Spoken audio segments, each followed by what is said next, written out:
नमस्कार। आज चंदर सुधा से अपने मन की सारी बातें कहना चाहता है। अपने मन के कांटे को उखाड़ फेंकना चाहता है और सुधा से फिर वही रिश्ता जोड़ना चाहता है जो उसका पहले था। देखते हैं कहानी क्या मोड़ लेती है। तो चलिए सुनते हैं आज इसी कहानी का 24वां भाग। हाँ, बिल्कुल स्पष्ट सुधी। तुमसे कुछ छिपा सकता हूँ भला? चंदर ने हल्की सी चपत मारकर कहा। आज मन जैसे पागल हो रहा है तुम्हारे चरणों पर बिखर जाने के लिए, जादूगरनी कहीं की। देखो सुधा, पिछले दफे तुमने मुझे बहुत कुछ बताया था कैलाश के बारे में। हाँ, बस उसके बाद से एक अजीब सी अरुचि मेरे मन में तुम्हारे लिए होने लगी थी। मैं तुमसे कुछ छुपाऊंगा नहीं। तुम्हारे जाने के बाद बर्टी आया। उसने मुझसे कहा कि औरत केवल नई संवेदना, नया स्वाद चाहती है और कुछ नहीं। अविवाहित लड़कियां विवाह और विवाहित लड़कियां नए प्रेमी, बस यही उनका चरम लक्ष्य है। लड़कियां शरीर की प्यास के अलावा और कुछ नहीं चाहती। जैसे अराजकता के दिनों में किसी देश में कोई भी चालक नेता शक्ति छीन लेता है, वैसे ही मानसिक शून्यता के क्षणों में बर्टी जैसे मेरा दार्शनिक गुरु हो गया। उसके बाद आई पम्मी। उससे मैंने कहा कि क्या आवश्यक है कि पुरुष और नारी के संबंधों में सेक्स हो ही?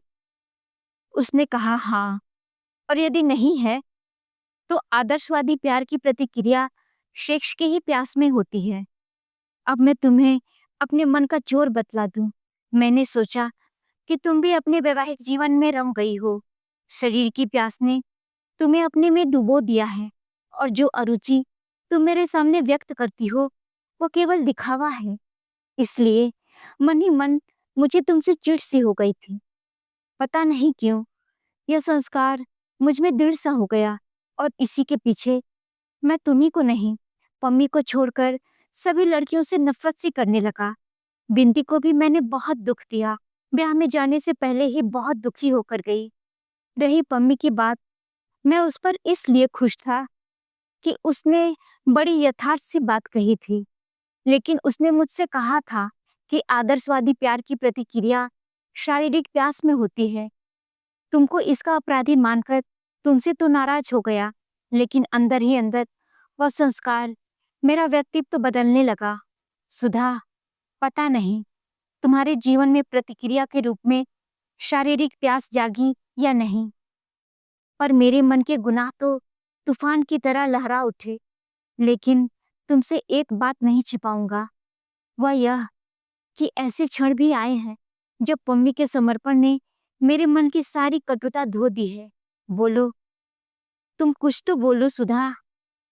तुम कहते चलो चंदर, मैं सुन रही हूँ। हाँ, लेकिन उस दिन गेसु आई। उसने मुझे फिर पुराने दिनों की याद दिला दी और फिर जैसे पम्मी के लिए आकर्षण उखड़ सा गया। अच्छा सुधा, एक बात बताओ, तुम यह मानती हो कि कभी-कभी एक व्यक्ति के माध्यम से दूसरे व्यक्ति की भावनाओं की अनुभूति होने लगती है? क्या मतलब? मेरा मतलब है, जैसे गेसु की बातों में उस दिन मुझे ऐसा लगा जैसे तुम बोल रही हो। और दूसरी बात तुम्हें बताऊं, तुम्हारे पीछे बिनती रही मेरे पास। सारे अंधेरे में वही एक रोशनी थी, बड़ी क्षीण, टिमटिमाती हुई, सारहीन से। बल्कि मुझे तो लगता था कि वह रोशन ही इसीलिए थी कि उसमें रोशनी तुम्हारी थी। मैंने कुछ दिन बिंदी को बहुत प्यार किया। मुझे ऐसा लगता था कि अभी तक तुम मेरे सामने थी, अब तुम उसके माध्यम से आती हो। लगता था जैसे वह एक व्यक्तित्व नहीं, तुम्हारे व्यक्तित्व का ही अंश है। उस लड़की में जिस अंश तक तुम थी, वह अंश बार बार मेरे मन में रस उभार देता था। क्यों सुधा, मन की यह भी कैसी अजीब सी गति है। सुधा थोड़ी देर चुप रही, फिर बोली, भागवत में एक जगह एक टीका हमने पढ़ा था चंदर, कि जिसको भगवान बहुत प्यार करते हैं उसमें उनकी अंशाभिव्यक्ति होती है। बहुत बड़ा वैज्ञानिक सत्य है यह। मैं बिंती को बहुत प्यार करती हूँ चंदर। समझ गया मैं, चंदर बोला। अब मैं समझा मेरे मन में इतने गुनाह कहाँ से आए। तुमने मुझे बहुत प्यार किया, और वही तुम्हारे व्यक्तित्व के गुनाह मेरे व्यक्तित्व में उतर आए। सुधा खिलखिलाकर हंस पड़ी। चंदर के कंधे पर हाथ रखकर बोली, इसी तरह हंसते बोलते रहते तो क्यों ये हालत होती। मनमौजी हो, जब चाहो खुश हो गए, जब चाहो नाराज हो गए। उसके बाद वह उठी और बाहर से एक तश्तरी में कुछ फल काट लाई। चंदर ने देखा, आम। अरे, आम? अभी आम कहाँ से लाई? कौन लाया? लखनऊ उतरी थी, वहां से तुम्हारे लिए लेती आई। चंदन ने एक आम की फांक उठाकर खाई और किसी पुरानी घटना की याद दिलाने के लिए आंचल से हाथ पोंछ दिए। सुधा हंस पड़ी और बड़ी दुलार भरे ताड़ना के स्वर में बोली, बोलो, अब तो दिमाग नहीं बिगाड़ोगे अपना? कभी नहीं सुधी, लेकिन पम्मी का क्या होगा? पम्मी से मैं संबंध तोड़ नहीं सकता, व्यवहार चाहे जितना सीमित कर दूं। मैं कब कहती हूँ, मैं तुम्हें कहीं से बांधना नहीं चाहती। जानती हूँ कि अगर चाहूं भी तो कभी अपने मन के बाहु पास ढीले करके तुम्हें चिरमुक्त तो मैं ना दे पाऊंगी। तो भला बंधन ही क्यों बांधूं? पम्मी शाम को आएगी शायद। दरवाजा खटका और गेसु ने प्रवेश किया। आकर दौड़कर सुधा से लिपट गई। चंदर उठकर चला गया। चले कहाँ भाईजान? बैठिए ना, नहा लूं तब आता हूँ। चंदर चल दिया। वह इतना खुश था, इतना खुश कि बाथरूम में खूब गाता रहा और नहा चुकने के बाद उसे ख्याल आया कि उसने बनियान उतारी ही नहीं थी। नहाकर कपड़े बदलकर वह आया तब भी गुनगुना रहा था। कमरे में आया तब देखा गेसु अकेली बैठी है। सुधा कहाँ गई? चंदर ने नाचते हुए स्वर में कहा, गई है शरबत बनाने। गेसु ने चुन्नी से सिर ढकते हुए और पाँव को सलवार से ढकते हुए कहा। चंदर इधर उधर बॉक्स में रुमाल ढूंढने लगा।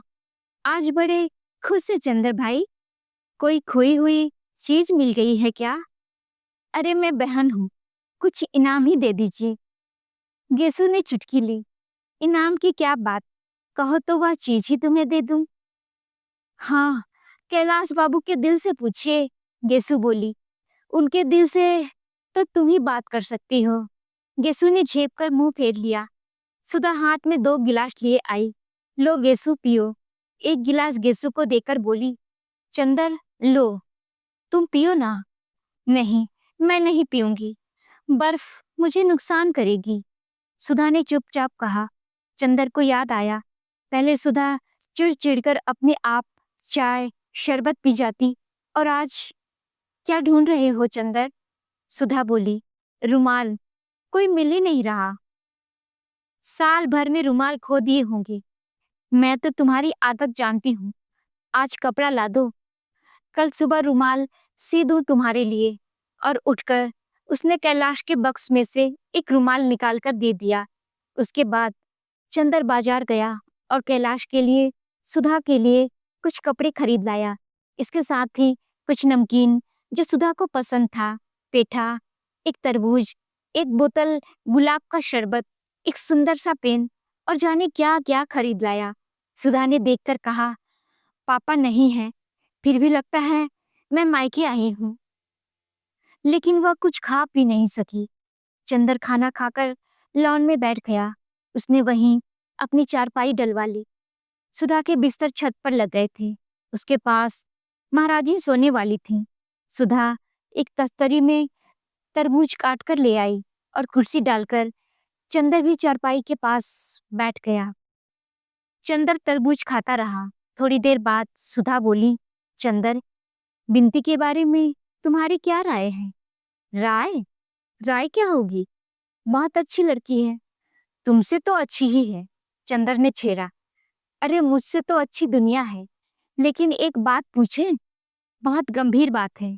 क्या? तुम बिनती से ब्याह कर लो। बिनती से? कुछ दिमाग तो नहीं खराब हो गया है?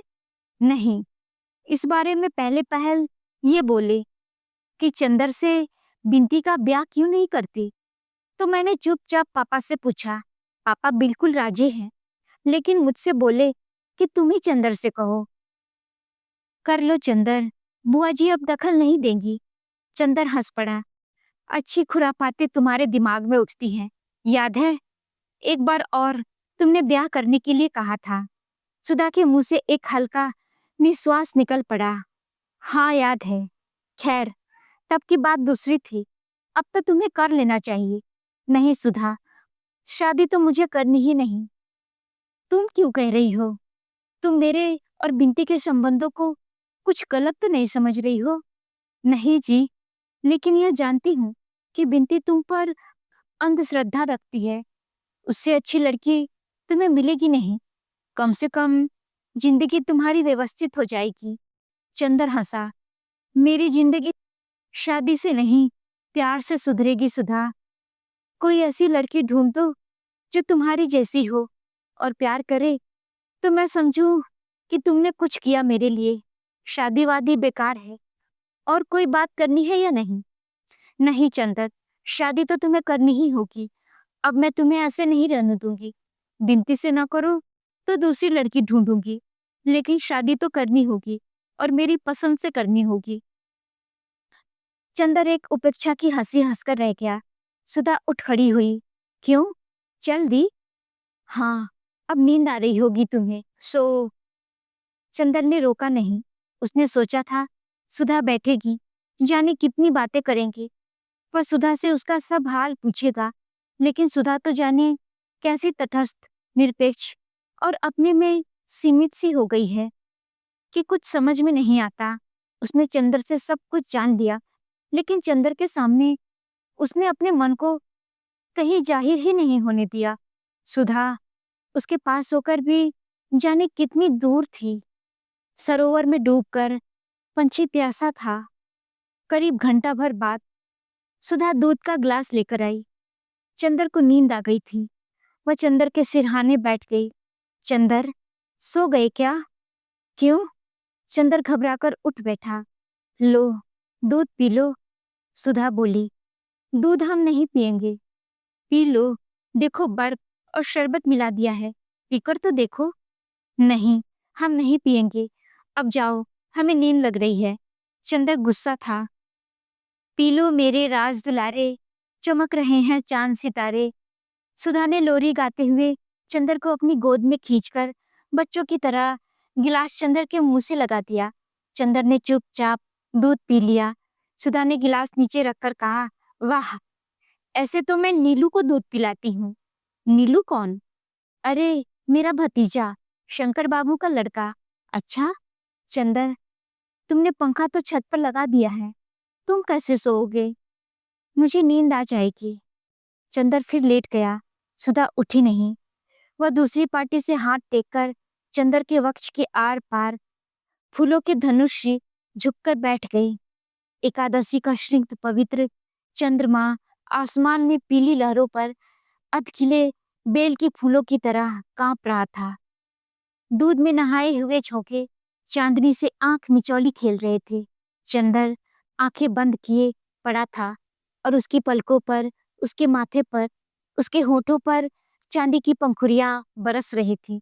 सुधा ने चंदर का कॉलर ठीक किया और बड़े ही मधुर स्वर में पूछा, चंदर, नींद आ रही है? नहीं, नींद उचट गई। चंदर ने आंख खोलकर देखा।